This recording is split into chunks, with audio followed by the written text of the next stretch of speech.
a été exemplaire et je ne pense pas avoir entendu dans cette assemblée des critiques sur la concertation sur le projet du bourg et je ne pense pas avoir entendu parler de difficultés qu'il y a eu, que ce soit avec les habitants, mais également sur les réalisations dans le cadre de ce projet-là. Et donc, cette concertation, elle va commencer. D'une part, on va commencer, nous, de travailler en interne sur un diagnostic, donc les forces et les faiblesses de ce quartier, et on va ensuite externaliser en AMO, assistant à maîtrise d'ouvrage, une étude qui va nous permettre de définir des grands objectifs. À l'intérieur de cette étude, il y aura une phase importante de concertation et de co-construction. Parce que le projet du bourg s'est fait en co-construction avec les commerçants, avec les habitants. Il n'y a pas eu que des réunions publiques, il y a eu surtout des réunions de travail, des réunions sur site, il y a eu des réunions de partage. Et donc on vous propose aujourd'hui de lancer officiellement le projet de réaménagement du quartier de Saint-André-d'Ornay et on vous propose de lancer une étude de requalification urbaine, d'approuver un périmètre de prise en considération d'une opération d'aménagement et de prendre en compte le périmètre qui vous est proposé en pièce jointe. Merci Malik. Vous avez la parole, madame. Aujourd'hui, nous n'avons pas de visibilité sur ce qui sera fait pour ce quartier. Le contournement sud et la rénovation de la rue Salengro auront des influences majeures sur le quartier de Saint-André-d'Ornay.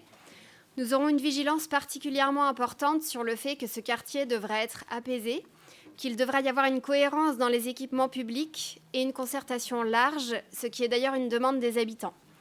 Nous entendons par concertation large la totalité des usagers et non uniquement les riverains. Par ailleurs, les travaux devront prendre en compte de façon primordiale les critères du changement climatique. Le petit bois est le poumon vert du quartier, il est indispensable de le préserver et d'en tenir compte dans le projet de densification urbaine. Nous nous abstiendrons donc sur cette délibération. Moria. Alors, quant à moi, je voudrais souligner votre humour, comme vous avez souligné le mien. Je vois déjà dans le texte de la délibération un beau lapsus.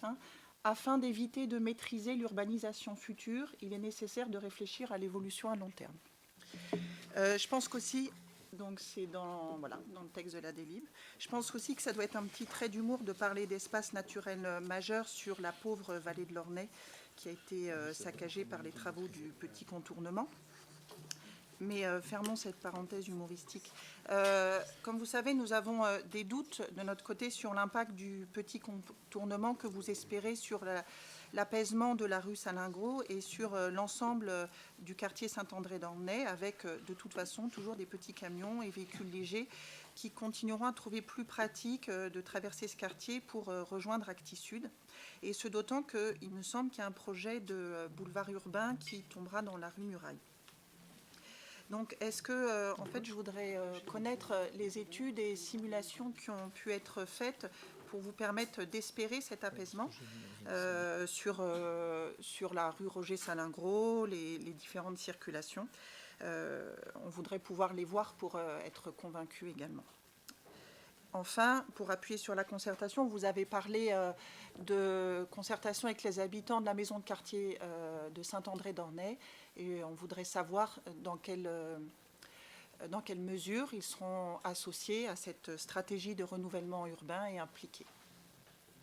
Je vous remercie. Merci. D'autres questions? Alors, si je comprends bien, vous n'allez pas voter du coup cette délibération au prétexte que vous n'avez pas de visibilité. C'est tout l'objet de cette délibération. Comme on a fait pour le Bourg-sous-la-Roche, c'est d'imaginer un périmètre. J'ai l'impression que le périmètre ne pose pas de questions. De mettre un périmètre de prise en considération qui nous permet d'intervenir sur l'ensemble des fonciers et d'avoir une maîtrise foncière et qui nous permet d'imaginer un projet avec les habitants. Donc en fait, on est d'accord.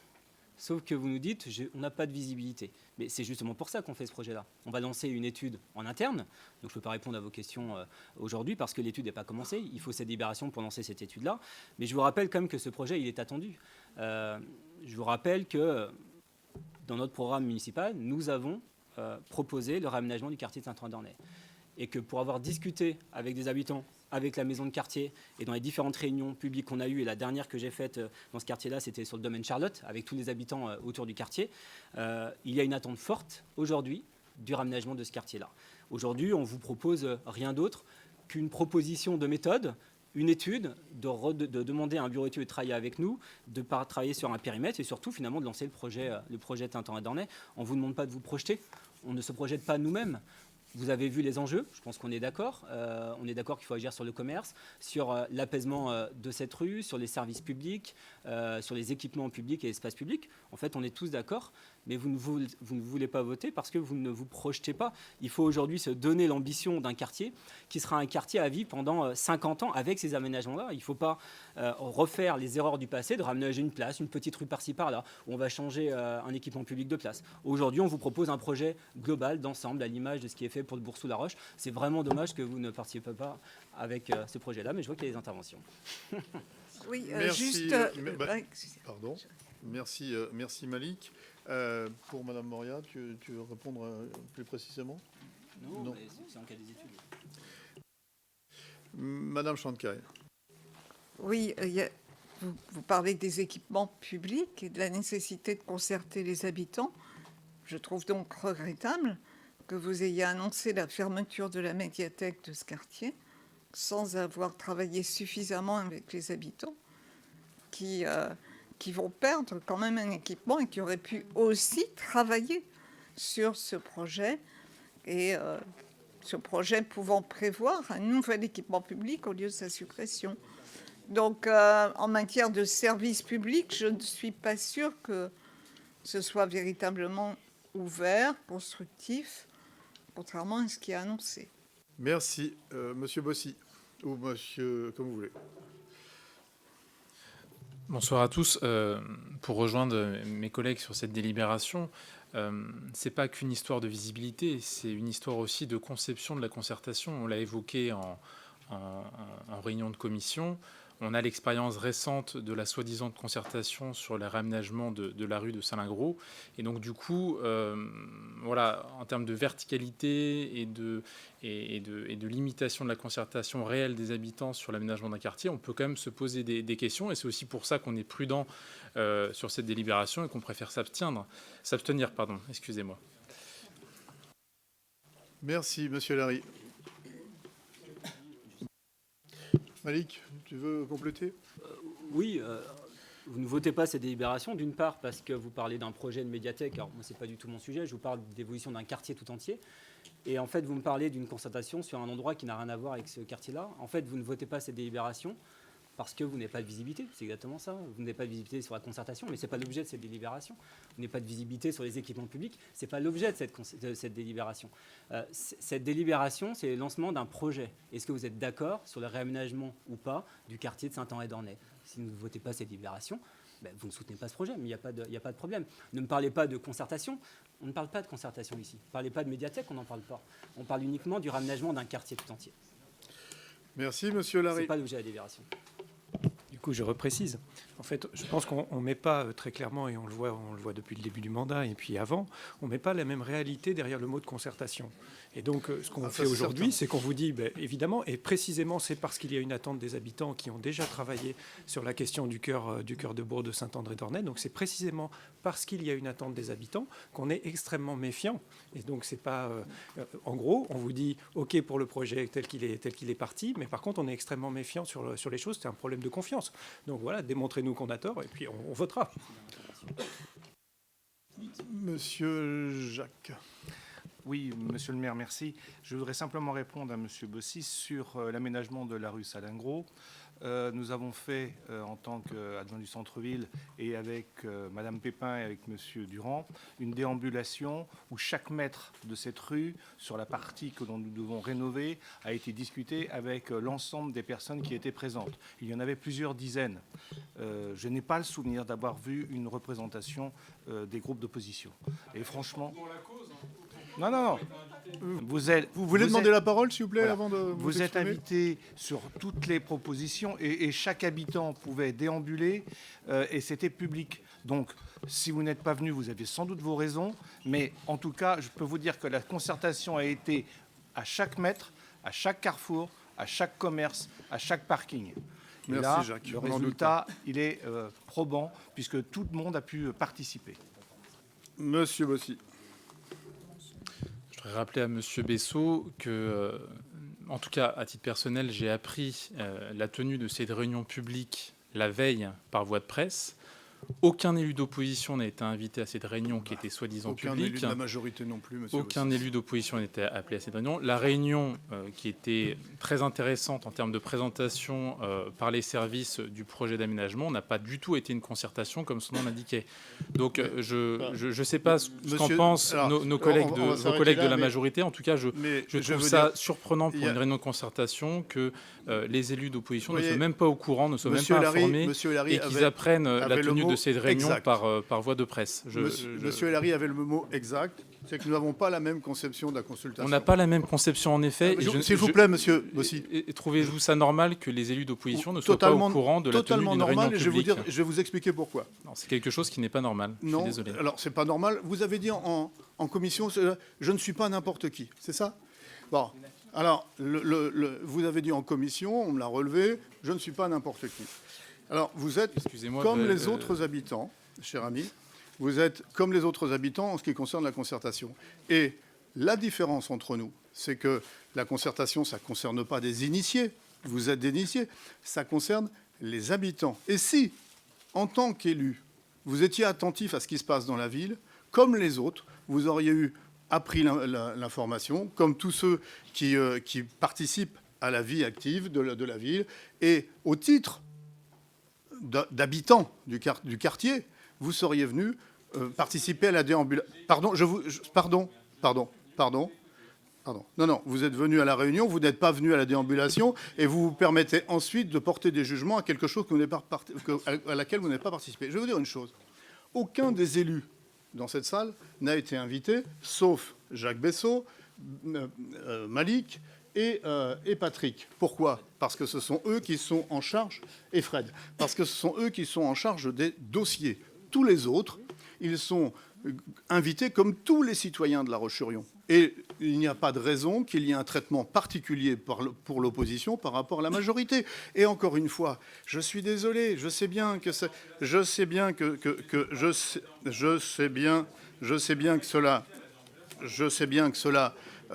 vous chagrine, mais vous ne pouvez pas demander à avoir le même traitement que ceux qui sont en charge des dossiers et qui, au quotidien, prennent ces dossiers à cœur. Voilà. Donc, arrêtez de couper la parole tout le temps, monsieur Bossis. Enfin, Madame Moria. Excusez-moi, je voulais juste apporter une précision pour le débat. C'est que M. Bessot a évoqué la déambulation et M. Bossis a évoqué une réunion publique qui a eu lieu plus tard. Pour la déambulation, il n'y a eu que des invitations dans les boîtes aux lettres des habitants de la rue Salingro. 3500. De la rue Salingro ou adjacente. Mais du coup, nous n'en avons pas eu connaissance à temps. Et nous avons respecté que des habitants militants d'Europe Écologie Les Verts, par exemple, étaient à cette déambulation. Et nous avons connaissance, sauf que on ne peut pas. Monsieur Bessot ne peut pas dire que nous n'avons pas voulu être là. Nous avons. Il n'y avait que des habitants locaux. Pour la réunion publique, nous sommes venus et nous sommes venus en nombre. C'est bien, on vous a vu et c'était très bien. Et j'étais très heureux que vous soyez là. Après, vous avez vu Lucie étonnant. Comment ? Vous m'avez pas vu moi ? Mais j'ai dit nous sommes venus en nombre. Oui, j'étais très heureux de vous voir. C'est ce que je viens de dire. Je ne parlais pas de vous, je parlais du groupe, hein, bien évidemment. Il y a une conception totalement différente. Clairement, vous pensez que la participation, vous venez de dire exactement le mot, est à destination des groupes politiques ? Absolument pas. Vous venez de dire... Est-ce qu'il y avait un militant d'Europe Écologie Les Verts ? On s'en fiche, pas plus qu'il y a un militant de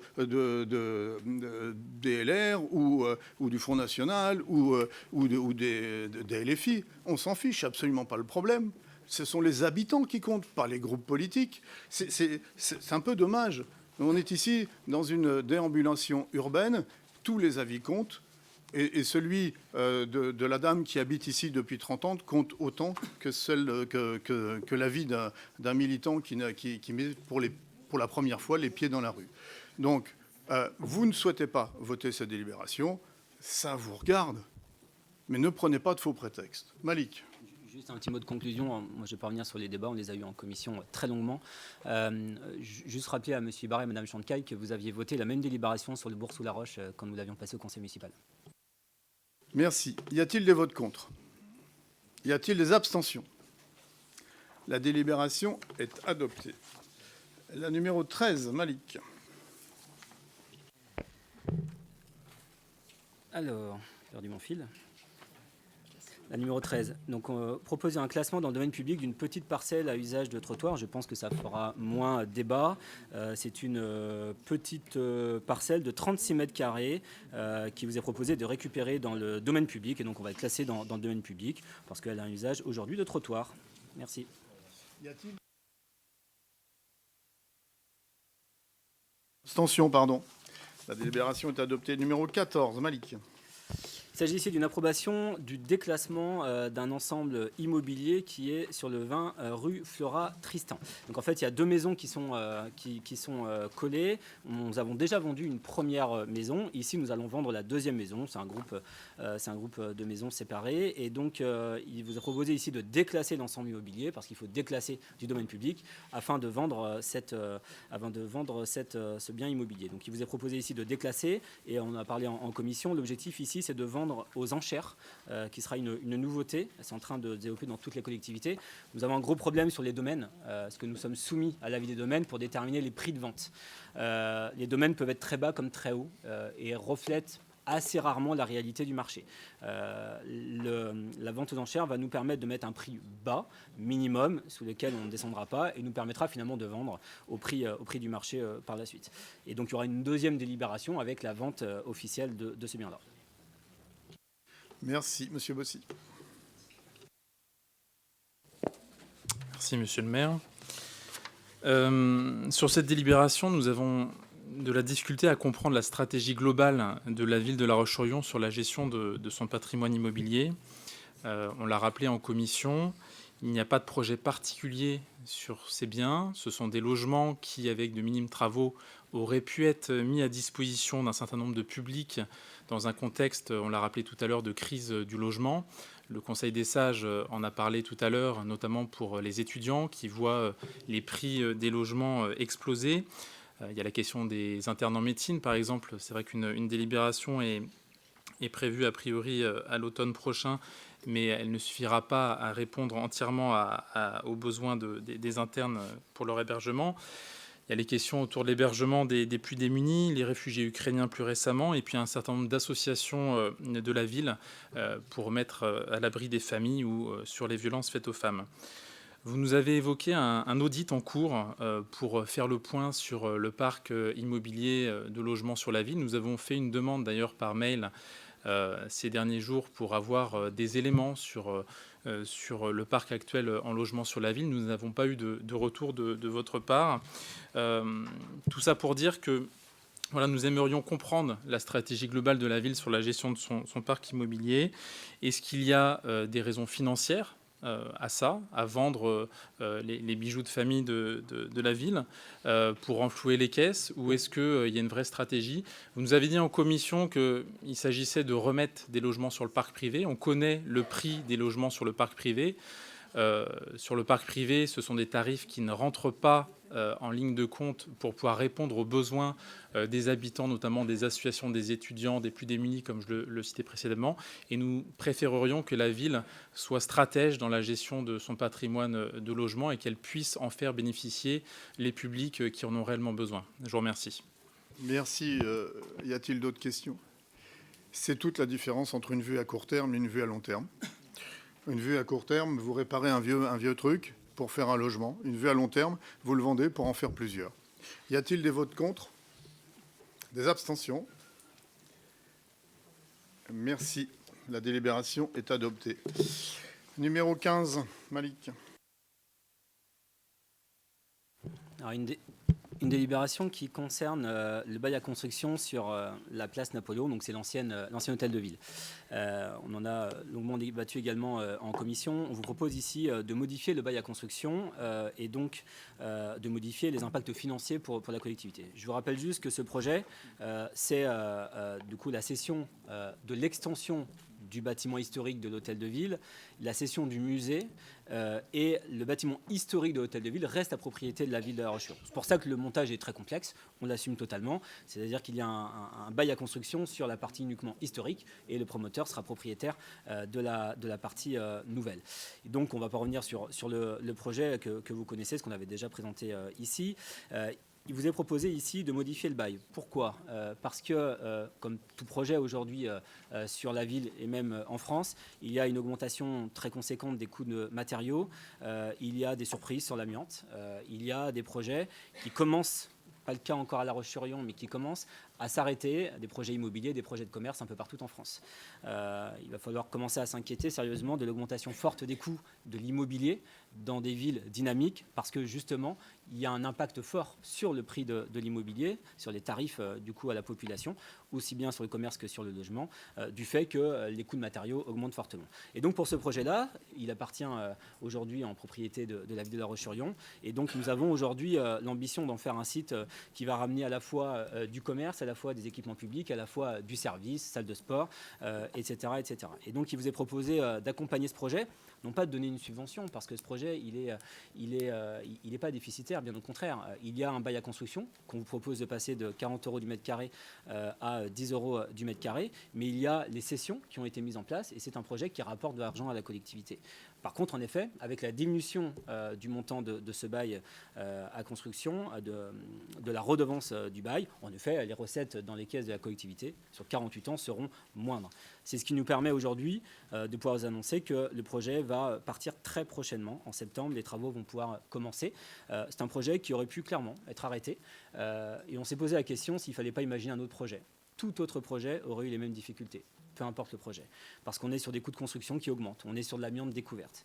Et donc on vous propose, en plus de la diminution du bail, la diminution de la redevance du bail, également de participer au coût de désamiantage de ce projet, uniquement si les recettes dues à des appels à projets ne sont pas en face. C'est-à-dire que le promoteur va candidater pour des fonds friches, cœur de ville, et des fonds de restructuration de l'ANCT, pour justement, c'est des fonds qui sont là pour accompagner les frais de désamiantage qui sont plus élevés en fait que ce qui était prévu au début. Si jamais ce projet n'a pas ces fonds-là, la collectivité viendra en soutien, ce qui est tout simplement les obligations du propriétaire, comme dans tout projet. Aujourd'hui, si l'amiante, des fois, dépasse le coût du projet, la seule possibilité, c'est ou bien l'augmentation des coûts de sortie, du commerce en l'occurrence, qui n'est pas possible ici, ou bien la prise en charge du désamiantage par le vendeur. Et donc on propose deux choses dans cette libération, d'approuver donc la baisse du bail à construction de 40 € à 10 € du mètre carré et la prise en charge des frais de désamiantage dans le cas où il n'y aurait pas d'aide sur ce désamiantage. Merci. Monsieur Léry. Oui, d'abord une petite question pour qu'on soit bien d'accord sur les choses. On est d'accord qu'on passe d'une redevance qui devait être payée par la personne qui va louer la partie historique de la mairie dans le cadre du bail à construction. On passe de 65 430 € qui était le montant initial à 9 350. 9 390, pardon. C'est bien ça le... Oui, alors c'est du 10 € du mètre carré, donc je ne sais plus exactement les montants. Ouais, en fait, mais c'est bien ça l'idée. Alors, d'abord, je pense qu'il y a effectivement une erreur dans le cadre de la délibération, puisque, en fait, si on prend 65 430 et qu'on le divise par 40, ça fait 1680 mètres carrés, multiplié par 10, ça fait 16 000 et pas 9 680. Donc, soit il y a une erreur sur le prix du mètre carré, soit il y a une erreur sur la redevance, sur le prix de la redevance totale. Ouais. Alors, la redevance avait déjà changé parce qu'en fait, le bail à construction était également sur le bâtiment du musée. Du coup, le bâtiment du musée a été retiré du bail à construction vu qu'il y a eu une vente. Et donc, il y a uniquement l'extension de l'ancien hôtel de ville. D'accord. On est sur la différence qui est fait. Alors, sur l'ensemble du montage financier, effectivement, c'est quelque chose d'assez complexe, puisqu'on a vendu la partie moderne de l'hôtel de ville à un promoteur. On en rachète une petite partie, 90 000 € de plus que ce qu'on a vendu précédemment. Et ensuite, on se retrouve locataire chez nous. C'est là où on commence à mesurer un peu l'absurdité du système qui est mis en place. Mais non seulement ça, mais c'est que là, on finit avec nous allons avoir un bail commercial, c'est-à-dire que nous allons payer à l'exploitant un loyer de 21 000 euros par an sur les trucs, et on va toucher que 9 500 et quelques euros. Ce qui fait que l'exploitant lui-même, il va faire par an 11 700 euros de bénéfices brut, c'est-à-dire avant même qu'il ait commencé quoi que ce soit, ce qui sur les 48 ans fait quand même une somme de 561 000 euros. On rajoute les 90 000 euros dont il a bénéficié là, dans le cadre de la vente qu'on lui a faite et du rachat qu'on a fait plus cher que la vente. Ça nous fait donc du 650 000. Si on rajoute 190 000 euros sur l'amiante, ça commence à faire 840 000. Ça fait un beau pactole. Pour commencer les travaux, c'est quand même une bonne affaire qui nous fait là, la personne qui va louer les choses. Et c'est nous qui l'avons décidé. Enfin, c'est vous, en l'occurrence. Et donc, il faut que tout le monde soit conscient de ça. C'est-à-dire que c'est une excellente affaire pour le promoteur qui se met dans la chose. Et cette affaire-là, elle est très contestable. Et puis, sur la question des surprises, l'amiante... Alors, Piobetta, on peut se dire, bon, bah, c'était pas de bol. Les Halles... On peut dire, bon, ça commence à bien faire. 2 fois, c'est pas de bol, mais enfin, quand même, on aurait pu le prévoir. La 3e fois sur la mairie, là, c'est pas une surprise. On le savait qu'on allait trouver de l'amiante. Donc aujourd'hui, ça sert de prétexte pour qu'en plus, on rajoute à la bonne affaire une superbe affaire pour le promoteur qui va prendre les choses. Ça pose quand même un sacré paquet de questions. Et puis, on en revient sur l'idée globale du projet. L'idée globale du projet, bah si, il y avait un projet qui permettait de beaucoup mieux maîtriser les choses, c'était de conserver la mairie ici et de conserver des commerces de l'autre côté. On maîtrisait beaucoup mieux les coûts et surtout, on restait maître des coûts des loyers qui pouvaient, parce que si c'était nous l'exploitant, on pourrait maîtriser les coûts des loyers et notamment pour les commerces qui pouvaient ça. Et vous avez choisi autre chose et donc, bah oui, on va être confronté à une augmentation des loyers. Mais c'est votre choix.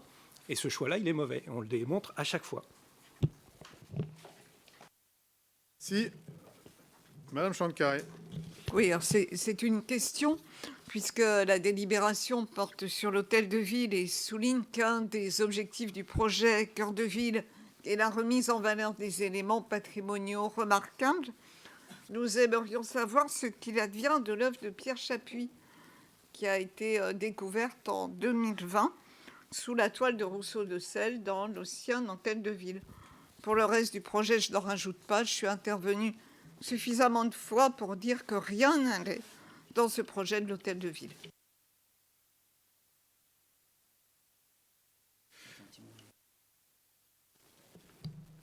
Oui, alors sur les chiffres, Monsieur Larry, je pense que vous avez perdu tout le monde et je pense que vous confondez la ville et l'agglomération, parce qu'en fait sur la ville, on rachète rien du tout. Il y a un bail à construction, on vend, on ne rachète strictement rien sur la ville. Je pense que vous parlez de délibération sur l'agglomération avec l'office de tourisme.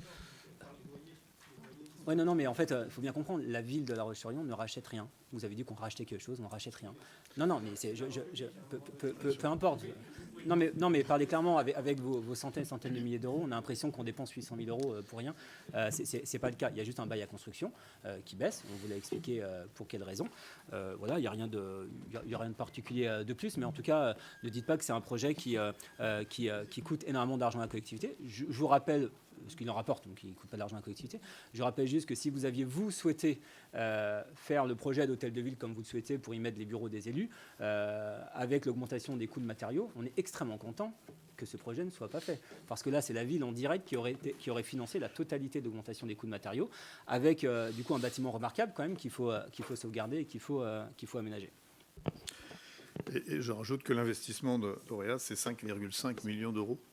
Et qu'il faut garder avec ce que vous venez, les éléments que vous venez de donner de financiers étaient tout à fait partiels. Hein. Il faut les comparer à 5,5 millions d'investissement. Y a-t-il des votes contre? Des abstentions? Merci. La délibération est adoptée. Malik, tu vas pouvoir te reposer un peu et on laisse la parole à François Comot. Oui, alors je vais être rapide sur la délibération 16. Il s'agit de 2 conventions de servitude au profit d'Enedis, comme on en passe régulièrement. Donc ça concerne à la fois la Cité des Forges et la zone d'activité du Parc Éco 85. Donc alors je peux citer les parcelles. Hein, les parcelles B1 821 sur la Cité des Forges.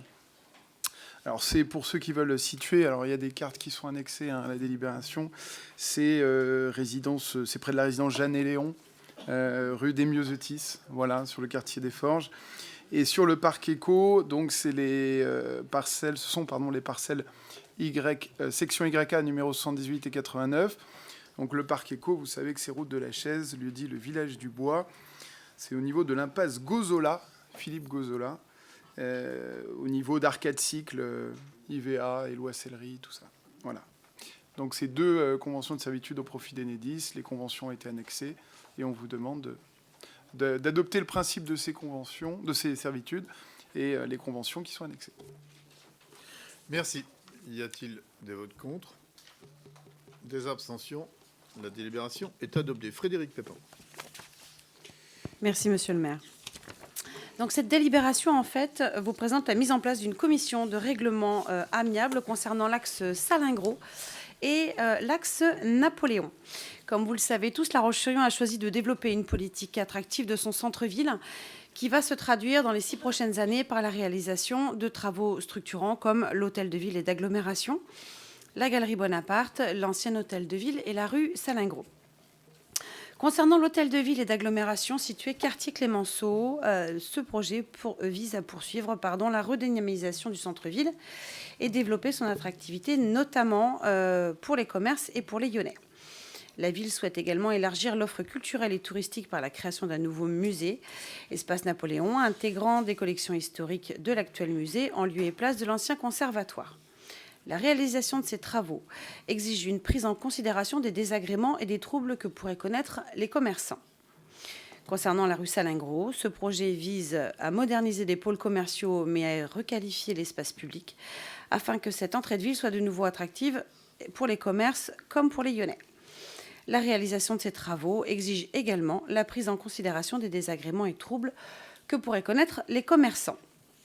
Afin de prendre en compte les demandes éventuelles des commerçants, il est nécessaire d'apporter la preuve que le préjudice commercial est anormal et spécial. Également, qu'il existe un lien direct et certain entre le préjudice commercial et les travaux qui doit être prouvé. Pour évaluer ce préjudice de manière indépendante, il est proposé donc de créer une commission particulière chargée d'étudier ces dossiers de demande d'indemnisation. Le périmètre d'indemnisation vous est fourni donc dans la délibération ainsi que sous format de carte en pièce jointe. Cette commission sera présidée par un magistrat du tribunal administratif de Nantes et composée de personnalités de différentes institutions comme la CCI, le Trésor public, la préfecture, la Chambre des métiers, à raison d'un titulaire et de son suppléant pour chaque organisme, ainsi que de représentants de la ville. Cette délibération, en fait, je vous demande d'approuver la mise en place d'une commission de règlement amiable pour ces travaux et de désigner les élus suivants pour représenter la ville à la commission de règlement amiable. Donc, Madame Frédéric Pépin en tant que titulaire, Madame Sylvie Durand en tant que titulaire, Monsieur Cyril Bréré en tant que suppléant et Monsieur Christophe Blanchard en tant que suppléant. Merci. Merci beaucoup. Y a-t-il des votes contre? Des abstentions? La délibération est adoptée. La numéro 18, Frédéric Pépin.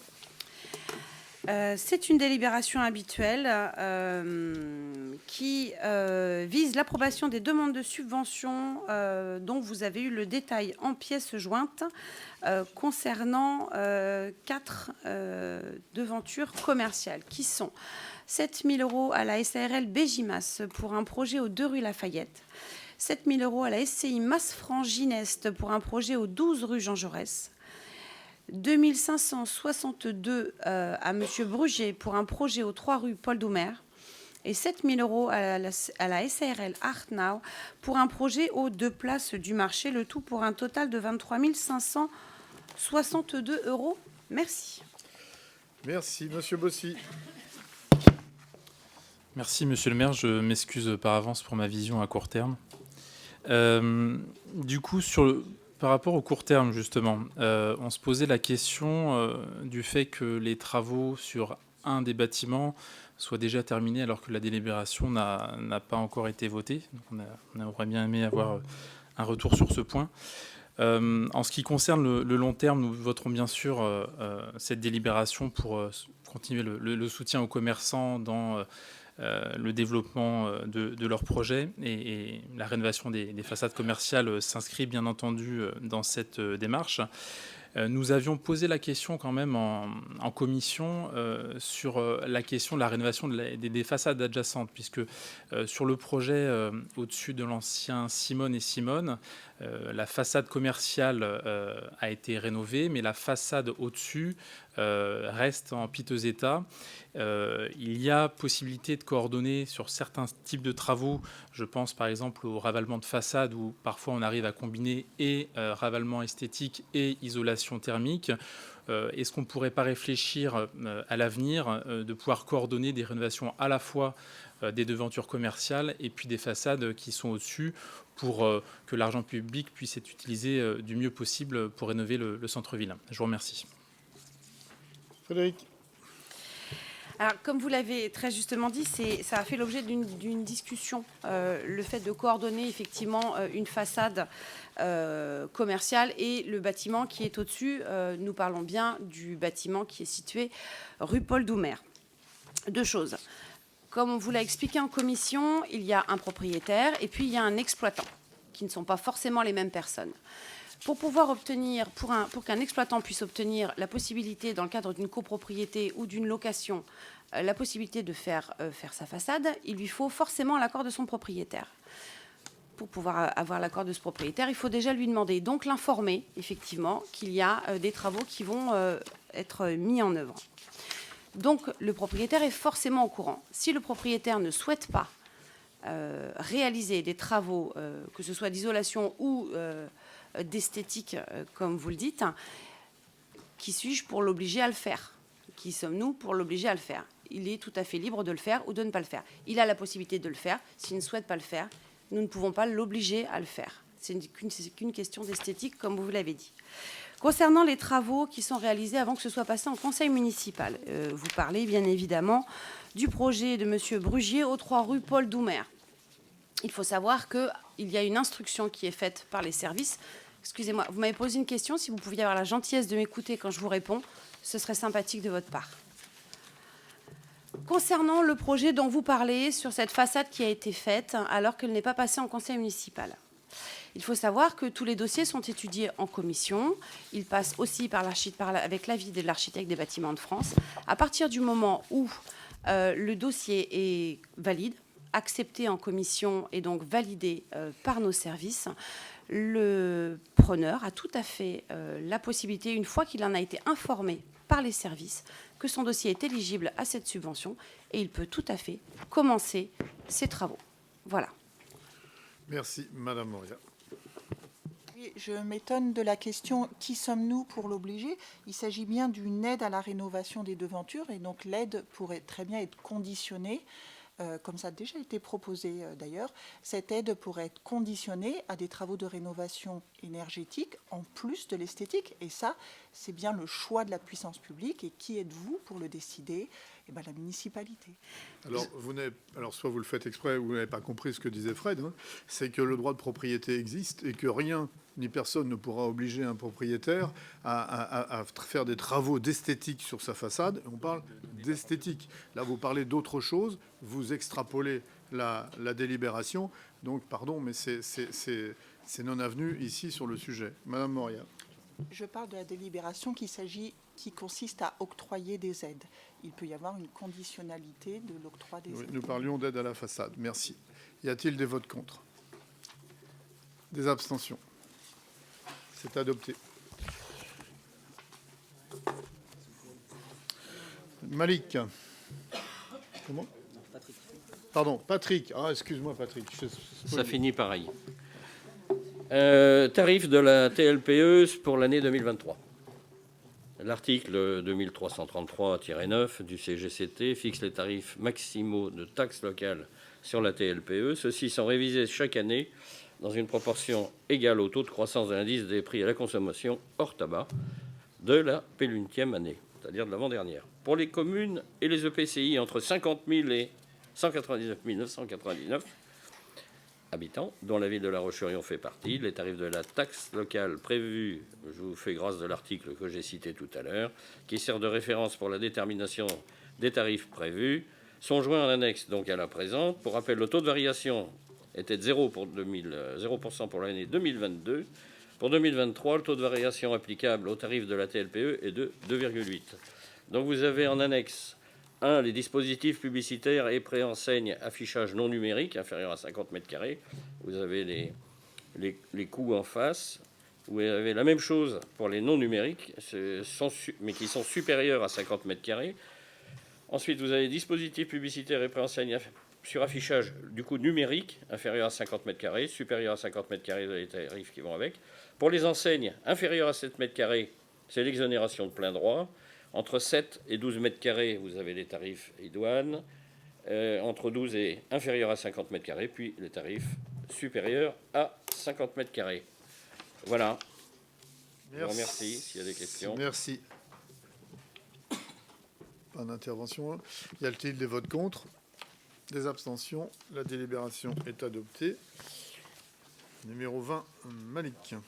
On vous propose ici de transférer la quote-part de la ville au profit de l'État sur un bâtiment qui s'appelle Greta, qui se situe boulevard Guiton, derrière le lycée Rosa Parks. Donc le Greta, c'est un centre de formation professionnelle qui dépend de l'État. Et comme beaucoup de structures, et je pense dernièrement au collège, où on avait rétrocédé également la quote-part de la ville au département, il y a une obligation en fait que quand une collectivité ou l'État a la compétence, il doit être propriétaire de la totalité du foncier. Donc là, c'est le poids de l'histoire. On a eu quelques fonciers comme celui-ci. On a régularisé tous les collèges. Et donc là, il vous est proposé d'approuver la cession de cette quote-part, donc à hauteur de 30% à la ville à titre gratuit.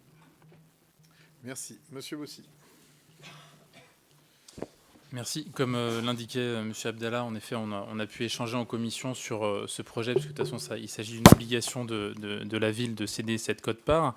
Par contre, on a également appris à l'occasion de cette délibération que le Greta avait comme projet de déménager son activité, et on s'étonnait qu'il n'y ait pas de visibilité de la part de la ville sur les projets futurs sur ce site en termes de logement, d'équipements publics ou de projets privés, et on aurait aimé pouvoir avoir un peu de visibilité sur ce qui était prévu une fois le déménagement du Greta. Je vous remercie. Ouais, comme j'ai répondu en commission, on a appris très récemment en effet que le Greta allait partir. Ça ne remet pas en question la délibération parce que c'est une obligation. Et on est en contact avec eux pour savoir où est-ce qu'ils vont aller et qu'est-ce qu'on pourrait faire de ce projet-là. En effet, un projet de densification serait intéressant. Merci. Y a-t-il des votes contre? Des abstentions? Oui, c'est une convention avec le conseil départemental de la Vendée que nous proposons ce soir. Nous dans le cadre du programme Centre d'Arbre de l'agglomération. Il se trouve que le département de la Vendée a acté en septembre 2020 un plan biodiversité climat qui comporte des projets de plantation, notamment sur les délaissés communaux. Et donc la ville a souhaité s'inscrire dans ce cadre avec le département, avec le partenariat que nous vous proposons ce soir. 7 projets différents de plantation ont été identifiés. Ces 7 projets sont répartis dans 2 conventions différentes. Une convention forestière d'une part, une convention paysagère d'autre part. C'est la convention forestière qui vous est soumise ce soir, avec un projet de plantation au nord du lac de Moulins-Papon, et puis un autre projet de plantation qui est réparti sur 2 zones relativement proches l'une de l'autre sur la commune de La Ferrière. Donc vous avez le nombre d'arbres qui est considéré, 1067 arbres au total pour ces 3 projets de boisement qui ont fait l'objet d'une coordination étroite entre le technicien de biodiversité du conseil départemental et le service biodiversité de la ville de La Roche-sur-Yon. Donc le principe de la convention et son contenu que nous vous demandons d'approuver. Merci. Y a-t-il des votes contre? Des abstentions? C'est adopté. Sophie, vous savez pas. Oui, alors il s'agit du prolongement d'une délibération qu'on avait votée en janvier dernier qui permettait d'attribuer une subvention d'investissement à la Banque alimentaire, puisqu'on a eu l'occasion à plusieurs reprises de parler de leur projet de déménagement de leur siège départemental, qui permet justement la logistique pour toutes les distributions et épiceries solidaires du département. Et dans le cadre de ce projet, ils avaient fait la demande auprès de la ville de leur accorder une subvention d'investissement. Or, le plan de financement initial ne suffit pas. du fait de surcoûts de travaux. Et puis il y avait eu une erreur ou une méconnaissance en ce qui concerne les frais liés à la signature du bail emphytéotique. Donc dès lors, il manque des financements pour leur projet. Et donc il est proposé dans cette délibération d'augmenter notre subvention au prorata de la participation initialement prévue par la ville dans le projet initial, donc avec les coûts initiaux. Sachant que les d'autres partenaires en tout cas, suivront également. Et puis, donc, ça porte la subvention de la ville de 100 à 126 000 euros pour leur projet. Et puis, une deuxième partie de la délibération concerne une proposition de prise en charge par la ville d'une augmentation de ce que la Banque alimentaire appelle la part solidaire, puisqu'en fait, à chaque distribution alimentaire, la Banque alimentaire récupère une part solidaire versée directement par le bénéficiaire de la distribution alimentaire. Elle s'établissait à 72 centimes par distribution alimentaire et par bénéficiaire. Et la Banque alimentaire a voté dans son conseil d'administration une augmentation de 72 centimes à 1 euro par distribution alimentaire. Donc c'est un montant qui peut paraître dérisoire, mais qui peut être très important pour les bénéficiaires. Et donc il est proposé que la ville se substitue aux bénéficiaires sur cette augmentation, ce qui représente à peu près 3 000 euros par an en fonctionnement. Donc ce qui vient en plus des subventions de fonctionnement déjà versées à la Banque alimentaire. Voilà, je vous remercie. Merci beaucoup. Y a-t-il des interventions, de vote contre, d'abstention? La délibération est adoptée. Romain Blanchard sur la formation citoyenne des volontaires en service civique. Merci Monsieur le maire. Avant d'entrer dans le détail de la délibération, je pense que c'est nécessaire de la mettre en contexte, parce que ça lui donne tout son sens politique et ça permet une meilleure compréhension de la part des Lyonnaises et des Lyonnais. Le contexte, il est le suivant, c'est l'abstention massive des jeunes aux dernières élections, puisqu'à la présidentielle, effectivement, les jeunes de moins de 35 ans sont abstenus à hauteur de 40%, et sur les précédentes législatives, qui sont tenues il y a quelques semaines, 70% des jeunes de moins de 35 ans n'ont pas participé aux élections, et ces chiffres se vérifient également dans le département de la Vendée à La Roche-sur-Yon. Face à cela, il y a deux options, et je pense qu'en tant qu'élu à la jeunesse, c'est bien effectivement de faire cette prise en perspective. La première, c'est de fermer les yeux, de croiser les bras et d'attendre la prochaine élection et de se dire effectivement et de déplorer une nouvelle fois que les jeunes s'abstiennent aux élections et ne sont pas intéressés. Ou la deuxième option, éventuellement, c'est de réhabiliter la démocratie, les valeurs de la République et la politique dans ce cas-là de plus noble, à savoir l'engagement au sens large, la politique avec un grand P, puisque effectivement on n'est pas citoyen, on le devient, et il faut travailler sur l'ensemble de l'environnement de nos plus jeunes, notamment à La Roche-sur-Yon, que ce soit à travers les familles, que ce soit à travers l'école, à travers nos positions tout simplement en termes d'élus et le lien qu'on peut avoir avec les jeunes lyonnais, les entreprises également. Et c'est le sens de la présente délibération et de la suivante que vous présentera mon collègue Jacques Bessot. Et plus largement, partant du constat qui est partagé par le Conseil des sages, qui a fait un excellent diagnostic que je partage pour en avoir parlé avec eux, également de l'enquête jeunesse qui a été réalisée dans le cadre des assises de quartier dont nous prendrons connaissance dans quelques mois. Cette dimension de l'engagement, à mon sens, doit être au cœur de la politique jeunesse qui a pu faire défaut dans notre ville et dont nous avons besoin au regard effectivement du nombre de jeunes et le fait que la ville a connu une croissance assez importante ces dernières années. Dans ce cadre, effectivement, il y aura un certain nombre de propositions beaucoup plus larges et ces deux délibérations peuvent paraître assez anecdotiques, mais elles participent donc de la formation à la citoyenneté et au civisme des jeunes lyonnais. Il y aura d'autres initiatives, comme le travail qui est mené par mon collègue Ambroise Gassenet, qui est absent ce soir sur un forum de l'engagement pour valoriser justement les associations qui sont présentes sur le territoire et valoriser le bénévolat. Et donc j'en viens au cœur de la délibération, puisque comme vous le savez, chaque année, la ville de La Roche-sur-Yon accueille 15 jeunes volontaires en service civique. Elle les accueille dans les EHPAD à travers le CIAS pour faire l'animation auprès de nos personnes âgées. Elle les accueille également à la médiathèque ou à l'artothèque dans le cadre de la médiation culturelle, également au 14 bis, puisque nous avons des passeurs d'infos. Également sur des thématiques nouvelles qui ont été lancées cette année, qui ont porté leurs fruits, puisque nous avions un ambassadeur de l'accessibilité pour les personnes en situation de handicap. À défaut d'avoir pu en recruter un deuxième, il faut que ce soit des missions qui continuent, puisque le retour des jeunes est très bon. Et nous avions également un ambassadeur, notamment dans le cadre cadre du projet 100 000 arbres, sur le sujet de la transition écologique. Dans le cadre de ces services civiques, la loi prévoit un temps de formation civique et citoyenne qui est au minimum de 2 jours. Donc ça, c'est effectivement la disposition légale. Je vous rassure, effectivement, on se confère à cette obligation, puisqu'on a effectivement ces 2 jours de formation. C'est un temps de formation qui est animé par la Ligue de l'enseignement. On va un petit peu plus loin, puisque les animateurs du 14 bis sont très engagés sur cette thématique de la citoyenneté et du civisme, puisqu'il y a des temps de formation, notamment avec les élus, et vous y êtes toutes et tous conviés, pour expliquer le fonctionnement de nos institutions et le fonctionnement d'un conseil municipal. Et c'est la raison pour laquelle, à 2 reprises, vous avez eu 8 et 7 jeunes volontaires en service civique qui ont assisté à nos débats dans le cadre du conseil municipal il y a quelques mois. Donc cette délibération, elle vise à aller encore plus loin, puisqu'il s'agit tout simplement, alors plus loin, à la fois effectivement c'est pas non plus la panacée, puisqu'il s'agit tout simplement d'avoir un budget de 50 € par jeune, à raison de 15 jeunes, donc c'est un budget maximal, il ne s'agit pas de le consommer en intégralité de façon complètement aveugle. Donc 15 jeunes fois 50 €, ce qui nous fait un budget maximal de 750 €, comme quoi avec peu on peut faire beaucoup, pour leur permettre d'assister à des conférences en lien avec cette formation sur le civisme et la citoyenneté, à des conférences en lien avec les valeurs de la République, en lien avec l'engagement, en lien avec l'engagement associatif notamment. Ça peut être également des spectacles qui peuvent avoir un lien avec des thématiques de civisme, par exemple sur l'égalité femmes-hommes ou les violences qui sont faites aux femmes.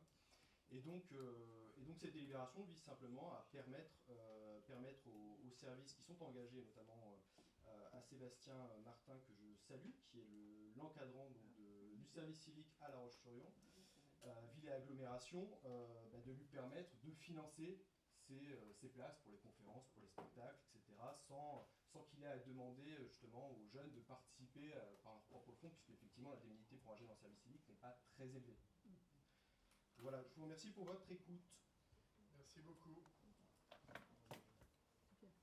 Y a-t-il des votes contre? Des abstentions? La délibération est adoptée. Merci Romain. La parole est à Jacques. Merci Monsieur le maire. Je ne reviendrai pas sur le contexte que notre collègue Romain Brochard a développé excellemment.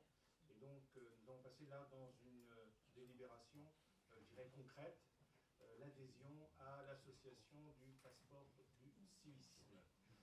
Cette association du passeport du civisme a pour objet de fédérer toutes celles et ceux qui souhaitent défendre, porter et transmettre de façon concrète les valeurs du civisme sur leur territoire. Dans ce cadre, l'association propose des services, accompagnement et conseil de ses membres dans la mise en œuvre d'actions concrètes, organisation, intervention de journées d'études et de réunions, réalisation et mise à disposition de supports de toutes formes, et notamment le passeport du civisme, des plaquettes de communication, mais aussi un règlement intérieur, mais aussi une charte du civisme. Et ce passeport a d'ores et déjà été déployé sur plus de 300 communes en France. Les buts définis par cette association, c'est regroupant l'ensemble des villes que je vous citais, souhaitent prendre part au défi du civisme en France. Sont les suivants: promouvoir le civisme en France, contribuer à la mise en œuvre d'actions civiques à destination des jeunes sur tous les territoires français, mettre à disposition des communes différents outils et les accompagner dans leur mise en œuvre, constituer un organe de réflexion consultatif en matière de gestion, d'organisation d'activités civiques, de concertation et négociation avec tous les organismes ayant une influence sur le sujet et assurer la représentation collective de ses membres auprès de l'État, puisque les garants sont les maires. Et il y a aussi un partenariat avec l'Éducation nationale labellisé par la secrétaire d'État Jeunesse et Engagement. Le montant de l'adhésion annuelle varie selon le nombre d'habitants des communes. Pour la nôtre, qui est dans la tranche des 50 à 100 000 habitants, la cotisation annuelle est de l'ordre de 1 500 € pour l'année à venir. Ces passeports du civisme se développent sur 5 thèmes: le devoir de mémoire, la solidarité et l'intergénérationnel, l'histoire et patrimoine, protection des citoyens, protection de l'environnement. Ces actions peuvent se faire individuellement ou collectivement. Pour la ville de La Roche-sur-Yon, à titre d'exemple, nous comptons le développer dans le dispositif des APE, sur l'ensemble des sites périscolaires. Et d'ores et déjà, 3 écoles nous ont signalé leur adhésion pour ce passeport, l'école Victor Hugo, l'école Roi Malraux et l'école Rivoli. Bien sûr, ils ont encore toutes les vacances pour y adhérer. C'est ouvert en particulier au CM1, CM2, ce qui représente à peu près 650 enfants. Les thématiques ont été développées et se feront par séquence entre les vacances, qui est le rythme des APE. Les actions projetées aujourd'hui sur le vivre ensemble, sur le civisme et la laïcité, sont les suivantes. Nous sommes toujours en train de travailler, bien évidemment, puisque nous comptons commencer à partir de la Toussaint, avec un premier thème sur les ateliers petits citoyens qui pourraient être développés par les PEP, découverte de l'Europe par le service des relations internationales en liaison avec Hélène Crépeau et Philippe Porté, égalité filles-garçons avec l'association Régalons-nous, la prévention et le harcèlement avec le CIDFF et la formation sur la laïcité, probablement, et pour l'instant c'est en termes de réflexion, avec la Ligue de l'enseignement. Voilà pour aujourd'hui où nous en sommes, et je voudrais simplement mesurer l'engagement que nous avons, que vous mesuriez l'engagement que nous avons dans ce passeport pour qu'effectivement, demain, l'ensemble des jeunes soient plus civiques que ce que nous pouvons vivre aujourd'hui, avec un manque certain de votants dans les tranches d'âge précitées. Je vous remercie, monsieur le maire. Merci. Madame Chancal. Si les questions de citoyenneté, de civisme et même de république, à l'heure où les confusions sont nombreuses, sont essentielles et ne concernent pas d'ailleurs que les jeunes, nous avons fait part lors de la commission d'interrogation soulevée par cette adhésion à l'association du passeport du civisme, notamment sur l'apport concret de cette association à la vie de la ville et de la justification de l'argent public ainsi dépensé. Vous nous avez expliqué que des activités seraient menées, qu'elles n'étaient absolument pas décidées. La commission était la semaine dernière, depuis ça a cheminé. Que les activités seraient menées dans le cadre des activités péréducatives ou éducatives par le personnel de la ville ou par l'éducation nationale. Non, donc par cette association elle-même.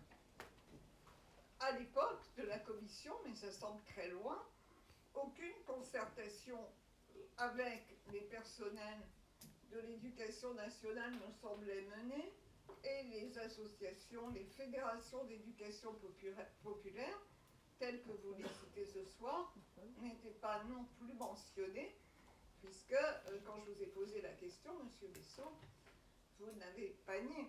Vous avez dit que nous irions vers une co-construction. Je vois que les questions, il faut avancer les choses. En commission, c'est déjà ça. Le projet éducatif de territoire insistait d'ailleurs sur l'intérêt de structurer en micro-PEDT pour associer au mieux les partenaires. C'est donc une exigence normale et ce n'était pas le cas lors de la commission quand vous nous avez présenté cette adhésion. Mais il n'empêche que pour l'instant, on ne voit toujours pas le rôle exact de cette association Passeport du civisme, puisque ce n'est pas elle qui mènera les actions. Vous nous avez dit également en commission que des documents seraient fournis, mais pour y avoir accès, il faut avoir payé, il faut avoir un code. Donc la ville s'engage sur un montant, sur une adhésion de 1 500 €, sans savoir pourquoi, dans le brouillard le plus complet. Alors je ne sais pas si c'est mon prénom, mais moi quand c'est flou, j'aime pas trop. Donc là, je n'ai toujours pas de réponse sur l'intérêt de cette association et sur son apport réel, en dehors d'un label et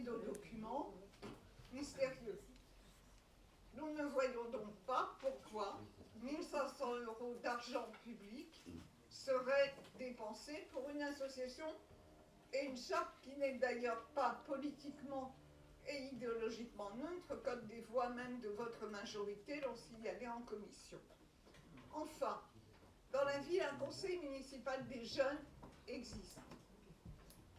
Ces jeunes sont engagés, ils travaillent sur ces questions, ils participent parfois en commémoration, et nous regrettons qu'ils n'aient pas été associés à ce travail véritablement, et qu'ainsi on parle du civisme des jeunes sans eux, alors que nous avons une instance de concertation.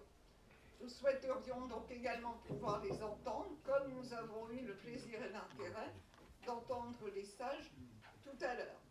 Donc, à moins que vous nous dévoiliez l'apport concret de l'association Passeport du civisme, nous ne voterons pas pour cette adhésion. Les bras m'en tombent.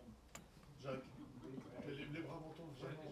J'avais essayé. Je crois que de mes 8 ans de maire, j'ai rarement vu une argumentation qui sonne aussi faux et dont le biais choisi n'est pas prononcé. Jacques. Écoutez, oui, je pensais vous avoir démontré l'utilité de cette association, ce qu'elle nous proposait, à moins que les 300 maires, les plus de 300 maires qui ont signé ce partenariat soient des gens qui ne comprennent pas grand-chose. Je suis désolé, monsieur le maire, c'est une association de maires qui aussi parraine cet ensemble. Bon, j'avoue que moi aussi, les bras m'en tombent.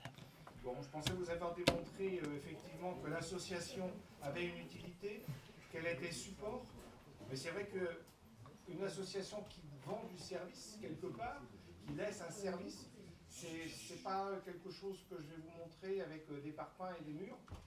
Vous me parlez du PEDT, oui, je sais pas, il s'inscrit pleinement dans les axes du PEDT.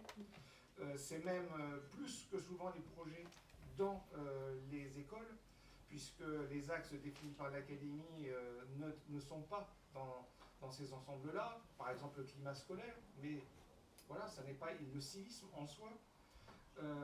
Et puis vous me dites, mais ce serait en fait aux jeunes de définir ce qu'il doit y avoir dedans. C'est vrai que bientôt, le programme scolaire sera défini par les CE1 et non pas par les inspecteurs et les enseignants. On va inverser les rôles d'adultes, c'est nous, et je pense que là, vous vous fourvoyez. Sur ces aspects-là, je vous laisserai conclure, monsieur le maire, parce que je ne sais plus quoi vous dire. On fait confiance à nos associations locales en même temps pour travailler en co-construction. Nous sommes, et je vous ai dit, la date, c'est la Toussaint. On a quelques mois encore devant nous pour le faire, mais pour le faire, il fallait aussi une structure, et cette structure, c'est l'association du passeport du civisme. Oui, je ne sais pas si ça vaut le coup, Mme Chancaille. Enfin, ça va être pire, je pense. Alors allez-y, mais... Je voudrais quand même expliquer, on a parlé beaucoup de concertation ce soir.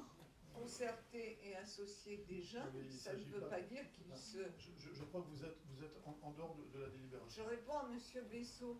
Oui, mais je pense que vous êtes en dehors de la délibération. Mon travail à moi, c'est d'essayer de vous recadrer sur la délibération. Mais, non, mais je n'ai pas à être recadré. Je réponds à M.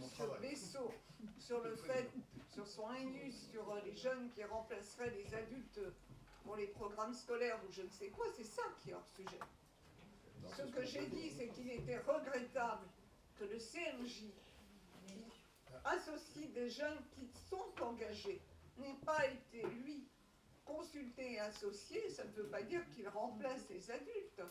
Quant à la question que j'ai posée, que les bras vous en tombent, peut-être, mais quand il est question d'argent public, c'est normal qu'on s'interroge. Là, en l'occurrence, les associations qui vont travailler, les personnels qui vont mener les actions ne sont pas ceux de l'association. Qu'est-ce qu'elle fait, cette association, à part dire passeport du civisme? Rien. C'est un label qui n'est pas nécessaire pour agir. L'action est menée ailleurs, de manière réelle et concrète. Donc on ne voit pas en quoi il serait utile de passer par là. Ne vous enfoncez pas. Romain, à vous. Madame Jean-Claude, j'ai beaucoup de respect pour vous. Alors, je ne sais pas si vous en voulez à l'association elle-même ou au passeport du civisme, justement. Enfin, c'est deux choses qu'il faut bien dissocier. Sur le principe d'adhérer à l'association passeport du civisme pour développer un passeport du civisme à La Roche-sur-Yon, ça figurait dans le programme municipal en fait, de la majorité actuelle. Donc, effectivement, le principe, il s'agit de l'acter là ce soir. Là, ce soir, M. Bessot n'a pas le passeport du civisme de La Roche-sur-Yon à vous présenter.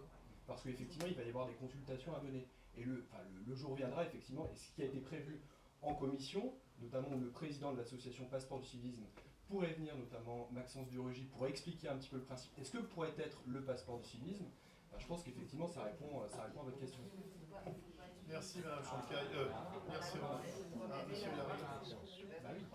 Par contre, vous n'avez toujours pas répondu à la question. C'est pourquoi est-ce qu'on met 1500 € là-dedans, alors qu'on a des services, on a des associations d'éducation populaire qui sont capables de le faire, des animateurs qui sont capables de mener ce travail-là. C'est la seule question qu'on vous pose, c'est quelle est la plus-value de cette association? Vous n'avez pas répondu, M. Brochard. Concrètement, que va faire l'association pour le territoire? C'est la réponse que j'ai faite à Mme Chancaille justement en commission, c'est-à-dire que je pense qu'il ne faut pas opposer les initiatives les unes aux autres. C'est pas parce qu'effectivement il y a une association qui semble vous déplaire, qui pilote justement le projet Passeport du civisme, qu'il faut opposer justement le Passeport du civisme aux actions qui sont menées. Et comme je vous l'ai dit juste avant, les animateurs du 14 bis travaillent très bien avec la Ligue de l'enseignement, travaillent très bien avec les Francas. Et effectivement, il ne s'agit pas de politiser le débat justement du civisme et de la citoyenneté. Et je pense que c'est des approches complémentaires. Le passeport du civisme fonctionne très bien justement pour les jeunes écoliers. Par ailleurs, il y a un autre pass, justement le pass civique, qui est en cours de développement pour les adolescents. Donc on verra lorsqu'il sera au point si c'est quelque chose qu'on peut mettre en place à La Roche-sur-Yon. Mais il faut s'appuyer sur des dispositifs qui fonctionnent, qui ont été adoptés par un certain nombre de municipalités. Enfin, il n'y a aucune opposition. Enfin, je pense qu'il faut arrêter d'opposer justement les différentes initiatives. Plus on fera justement œuvre de pédagogie sur le civisme et la citoyenneté, et mieux ce sera. Vous m'avez rien dit. Non mais il y a pire sourd que celui qui ne veut pas entendre. Il n'y a pas de pire sourd que celui qui ne veut pas entendre. Romain vous l'a expliqué. Le passeport du civisme vous sera présenté dans ce qu'il a de concret pour la prochaine fois. Moi, Madame Chancaille, pardon pour mes mots, mais on a tous beaucoup de respect pour vous. Madame Chancaille, s'il vous plaît, on a tous beaucoup de respect pour vous. Vous nous avez habitués à plus de hauteur sur la laïcité, sur le civisme et tout ça. Et c'est pour ça, pardon, que nous sommes choqués de votre attitude ce soir. Y a-t-il donc des votes contre? Des abstentions? Merci. Le passeport du civisme sera en place à La Roche-sur-Yon. Je suis effondré. Je suis navré, mais 25, j'apprécie. Merci, monsieur le maire. Donc, délibération qui, là, je pense, aura moins de débat. Convention de prise en charge des enfants Ulysse transportés en taxi. Le département de la Vendée a la responsabilité du transport scolaire des élèves et étudiants vendéens en situation de handicap et à ce titre, il a conclu un accord cadre relatif à la gestion de ce transport scolaire par véhicule de moins de 10 places. Suivant l'application de la loi, le département a créé la Maison départementale des personnes handicapées, la DPH, qui a mis en place la Commission des droits et de l'autonomie des personnes handicapées, chargée de l'orientation des élèves en établissement spécialisé et de déterminer les effectifs concernés par ce transport scolaire. Plusieurs circuits sont organisés pour le transport de ces élèves scolarisés en classe suisse dans les écoles élémentaires de la commune et domiciliés à La Roche-sur-Yon ou dans d'autres communes du département. L'éloignement géographique des élèves et le temps de traversée de la ville de La Roche-sur-Yon nécessite d'avoir recours aux accueils périscolaires des écoles élémentaires publiques le matin ou le soir. Cependant, certaines familles refusent de supporter les frais d'accueil de leurs enfants pour les raisons suivantes. Elles ne sont pas responsables de l'affectation de leur enfant ni de l'organisation du transport. Certaines d'entre elles disposent de faibles moyens financiers. Aussi, une convention entre le département de la Vendée et la commune de La Roche-sur-Yon établit les conditions de prise en charge des frais d'accueil du matin et du soir des élèves concernés, à savoir le département de la Vendée prend en charge les frais d'accueil des élèves domiciliés hors de La Roche-sur-Yon et la commune pour ceux qui sont des élèves lyonnais. De plus, la présence de ces élèves à l'accueil du matin et du soir entraîne des besoins supplémentaires en termes de personnel d'encadrement dans ces équipements et le département de la Vendée est donc sollicité pour participer. Nous avons sur la ville de La Roche-sur-Yon 3 groupes scolaires où il y a des enfants scolarisés sous ULIS.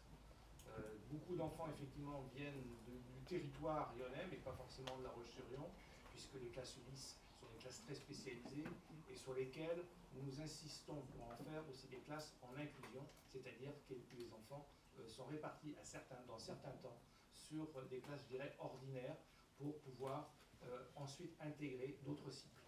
Voilà donc l'objet de cette convention sur le transport en taxi des enfants ULIS. Merci. Y a-t-il des votes contre? Des abstentions? S'adopter. Maximilien. Merci, monsieur le maire. Il s'agit de fixer une nouvelle grille tarifaire pour l'action culturelle de la ville. Or, évidemment, les actions gratuites qui sont légion dans notre commune. Pourquoi? Pour davantage de lisibilité, pour davantage de simplicité, de compréhension, pour être plus clair, pour être encore plus accessible et ouvert. Nous avions des tarifs différenciés, presque une jungle de tarifs, y compris pour des institutions, des structures qui font maison commune. Je pense bien sûr à l'école d'art et au conservatoire qui sont aujourd'hui au ciel et qui ont d'ailleurs un projet d'établissement que nous avons voté il y a quelques mois. Il s'agit donc d'une grille tarifaire unique pour les actions, les activités culturelles de la direction des affaires culturelles, programmation de spectacles, représentation, conférences de l'histoire de l'art, saison artistique du conservatoire, les petites formes comme les formes plus importantes. Les tarifs avec la grille que vous avez vont de 2 € pour le tarif réduit à 8 € pour le tarif plein et 4 € pour les petites formes. Et il y a un tarif fidélité qui est très avantageux. C'est en lien aussi avec un travail global sur un projet de billetterie en ligne. Merci. Merci. Madame Champcarré. Nous pouvons bien sûr comprendre la nécessité de simplifier les choses, d'harmoniser les tarifs, notamment en vue d'une billetterie en ligne. Pour autant, notre préoccupation principale reste, je vous l'ai dit, l'accessibilité tarifaire. Il est vrai qu'à La Roche, entre la hausse des impôts, la hausse des tarifs piscine, la hausse de l'abonnement de l'eau et j'en passe, même si considérées séparément, on peut trouver que ces hausses sont modérées, qu'il n'empêche qu'accumulées les unes aux autres, elles pèsent lourd sur les revenus des ménages et notamment des plus modestes.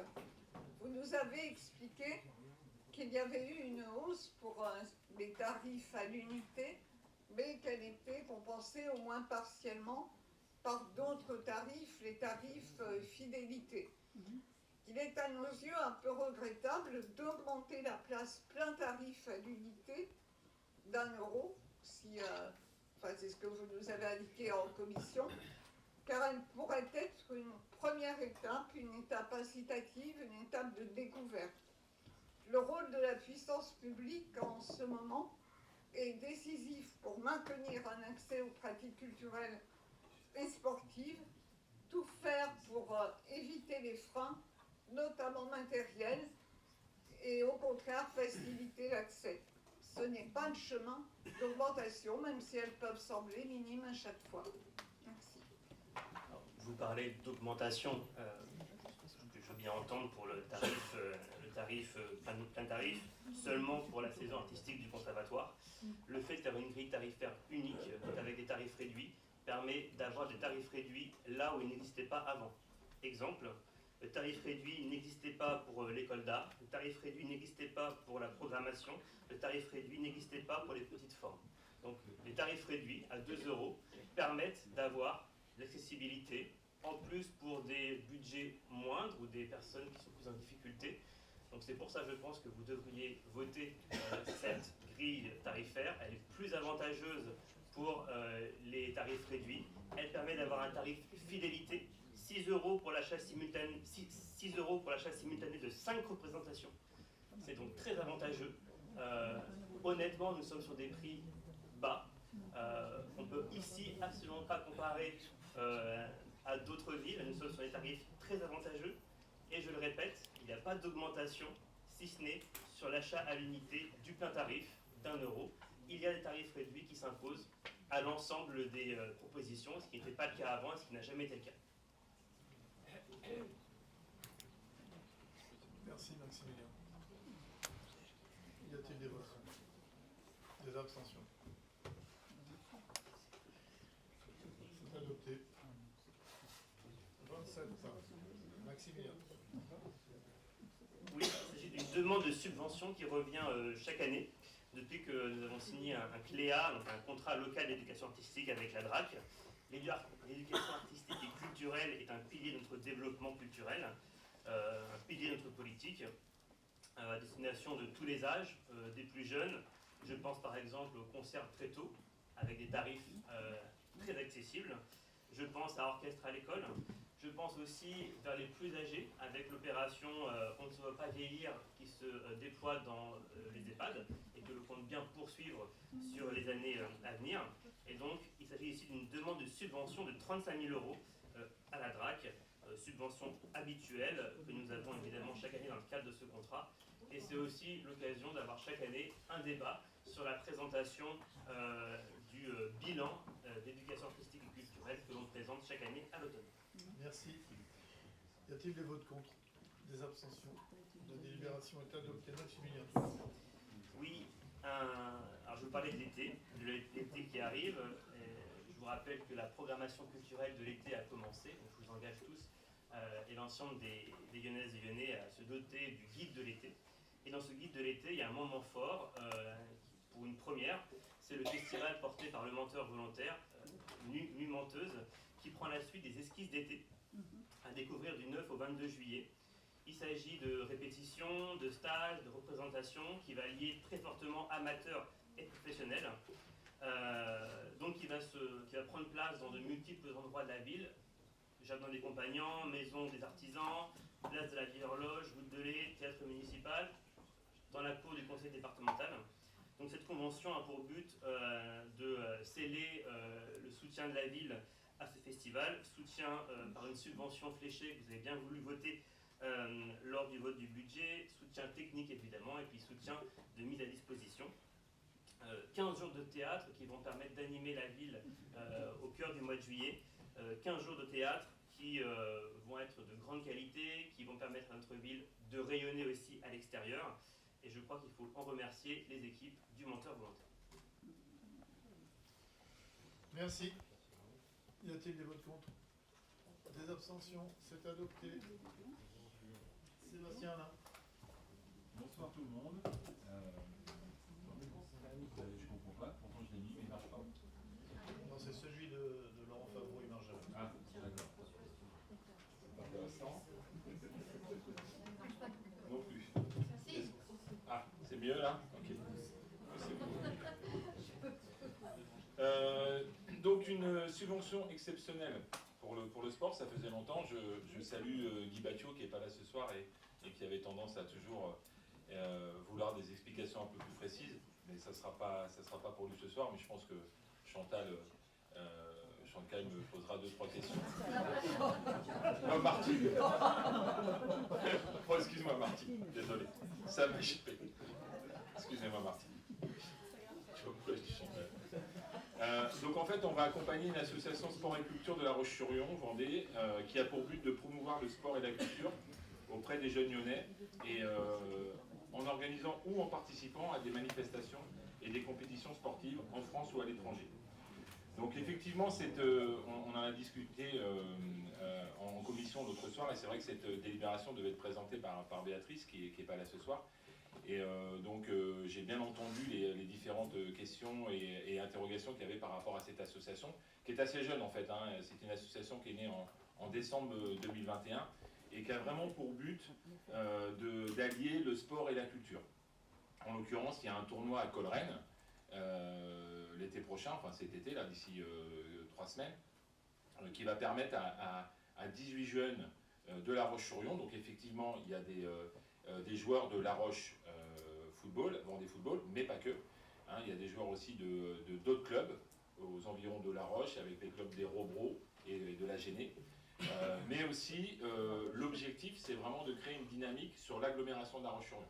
Donc, ce que je proposerais d'ailleurs rapidement, c'est une rencontre avec le président, qui est Michel Rocca, et qui a vraiment un objectif d'accompagner les jeunes sur le sport et la culture au niveau de La Roche-sur-Yon et de son agglomération. Donc en gros, ce qu'on demande, c'est simplement de les accompagner, parce que là, ils vont sur un tournoi à Coleraine, et il y a un coût, notamment par rapport à l'hébergement, puisque ça représente à peu près 450 € par personne. Donc 18 jeunes, nous, on demande simplement de les accompagner à hauteur de 2000 €, ce qui fait à peu près 100 € par jeune. Donc on estime que ça reste cohérent. Donc voilà, l'objectif, c'est vraiment de créer une dynamique sur cette association qui est jeune, qui débute, avec des objectifs à court terme et moyen terme, vraiment de développer sur l'agglomération les échanges sportifs et culturels. Merci. Madame Chancay. Oui, alors merci pour ces précisions, puisqu'effectivement en commission, ça nous interrogeait, parce que comme tout à l'heure, dès lors qu'il y a de l'argent public, il est normal qu'on sache à quoi il est destiné, même si cela vous choque, on s'interroge. Donc les 2000 € nous interrogeaient parce qu'on ne connaissait pas l'association, et puis parce qu'on voulait aussi savoir si des jeunes de plusieurs clubs seraient associés, ou si c'était en fait simplement une subvention à un club. Donc les précisions sont apportées, on les attendait, elles sont apportées ce soir, donc nous voterons cette subvention. Et désolé Martine, hein, c'est impardonnable. Y a-t-il des votes contre? Des abstentions? Merci. Sébastien, toujours. Ah. C'est sûr que c'est moi là? Oui. On me confirme. D'accord. Je vais bien la délire.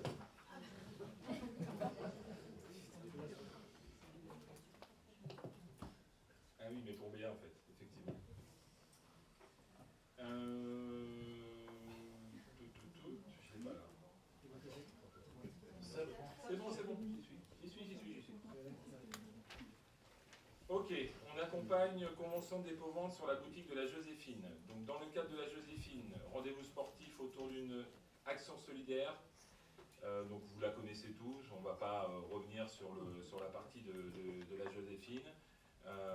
On sait que depuis 2 ans, désormais, c'était plutôt à distance. Et là, on va retrouver, alors je dis bien en principe, avec l'actualité, le 9 octobre, la totalité des Joséphines en présentiel. En revanche, on souhaite les accompagner sur notamment et formaliser sur ce qu'on appelle du dépôt-vente et mettre à disposition des goodies, donc comme des sacs à dos, des foulards, des gourdes en acier, pour faire en sorte d'accompagner cette action sur le cancer du sein. Donc voilà, vous avez les différents libellés, vous avez les pièces disponibles, et donc vous retrouverez ça directement sur le site de la Joséphine le 9 octobre. Merci, Madame Chancay. Oui, alors en commission, nous avons également posé une question, mais nous n'avons pas eu la réponse. Oui. Je ne l'entends toujours pas ce soir. Donc la question, c'était l'origine de ces produits dérivés, pour parler français. Cette question n'est pas anodine. L'enjeu économique de ces produits, de l'origine de ces produits est évident. Est-ce qu'il s'agit d'entreprises locales, françaises, ou situées à l'autre bout de la planète? Bien loin de l'économie de proximité qu'il faudrait favoriser, pour nous c'est important de le savoir. Il y a également des enjeux sociaux et sanitaires. Dans quelles conditions ces produits sont-ils fabriqués?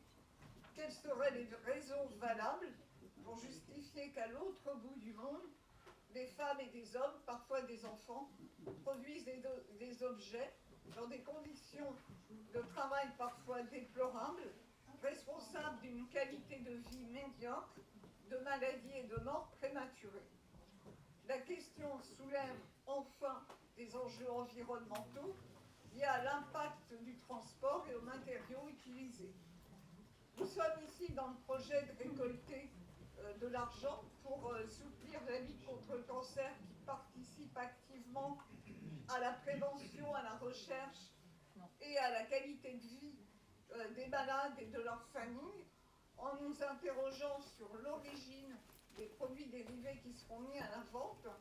Nous voulons être certains qu'il n'y a pas d'incohérence entre l'origine de ces produits et l'objectif visé. Donc, vous nous avez fait remarquer, enfin, Madame Bellamy, que nous avions déjà posé la question, oui, et nous la reposerons à chaque fois.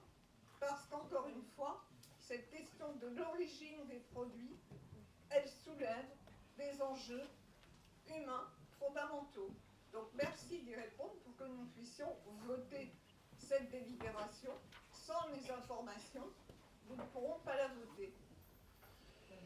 Je partage après sur le fond, il n'y a pas de souci, et vous savez très bien qu'on travaille en plus avec la Ligue contre le cancer sur ces objectifs-là. Donc maintenant, par rapport aux goodies en eux-mêmes, par rapport à ce que ça représente en volume et en montant, bon, et par rapport au chèque qu'on va remettre à la Ligue contre le cancer, est-ce qu'aujourd'hui on doit débattre de ça? Je ne sais pas, vous avez une gourde devant vous. Est-ce que vous êtes certaine qu'elle vienne de Made in France? Je ne suis pas certain. Donc, en gros, au bout d'un moment, je pense qu'il faut être sûr des éléments et se dire que là, ce qu'on défend, c'est surtout la cause contre le cancer. Mais bien sûr, on sera vigilant, Martine, c'est pas un souci. On sera vigilant à la provenance. Mais là, on est sur un volume par rapport au chèque qu'on représente pour ces femmes qui souffrent du cancer. Bon, je pense qu'il n'y a pas de débat. Enfin, je suis désolé. Merci Sébastien. C'est vrai qu'il faut être vigilant, mais que je suis incapable de garantir aussi que le papier a bien été fabriqué en France, que les gobelets méritaient. Je ne sais pas. Je ne saurais pas dire, vraiment. Ni la gourde, pas plus que l'ordinateur d'ailleurs, qu'on a tous devant nous, qui n'a probablement pas été fait en France non plus, et dont les assemblages peuvent avoir été faits aussi par des petits qui ne seraient pas en âge de travailler chez nous. C'est vrai, vous avez raison sur le fond, et là, je n'ai pas la réponse en plus, donc je ne peux pas vous apporter de vote. Vous avez la possibilité de vous abstenir, je ne vous en tiendrai pas rigueur. Y a-t-il des votes contre? Des abstentions? La délibération est adoptée. Aurélien est arrivé. Je suis là. Bonsoir à tous. Une délibération qui concerne Airpop, qui commence ce soir. Évidemment, j'espère vous y voir tous nombreux pour accueillir Roberto Fonseca, qui est un artiste cubain extraordinaire et qui nous fait l'honneur de venir à La Roche-sur-Yon pour la seule date en France cet été, s'agissant de lui, gratuite. Lors du dernier conseil, on avait approuvé des partenariats qui soient financiers ou valorisés à hauteur de 39 000 € TTC. Et juste pour ce soir, je vous propose d'approuver un dernier partenariat avec Régie Radio Région, plus communément appelé It West, d'un montant de 3 889,92 €, c'est très précis. Et dans le cadre de ce partenariat, It West s'engage en fait à diffuser 36 messages sur ces ondes. Il s'engage aussi évidemment à créer ce spot à sa charge et plus des speaks animateurs. En échange, la ville met le logo d'It West sur l'ensemble des communications liées à Airpop, que ce soit sur Facebook, le site du festival ou les affichages sur site. Donc voilà, je vous propose d'approuver ce partenariat et je vous attends encore une fois à 21h45 pour écouter Roberto Fonseca. Merci. Nous sommes pleinement dans les temps, donc tout va bien. Y a-t-il des votes contre? Des abstentions? Vous avez eu à votre disposition les délibérations, les décisions prises par le maire en application d'un article L 2122.22 du Code général des collectivités territoriales. Le prochain conseil municipal se tiendra le jeudi 22 septembre 2022. En attendant, je vous souhaite à toutes et à tous un bel été qui peut commencer dès ce soir par Airpop. Vous êtes forcément tous les bienvenus. Bon été à toutes et à tous.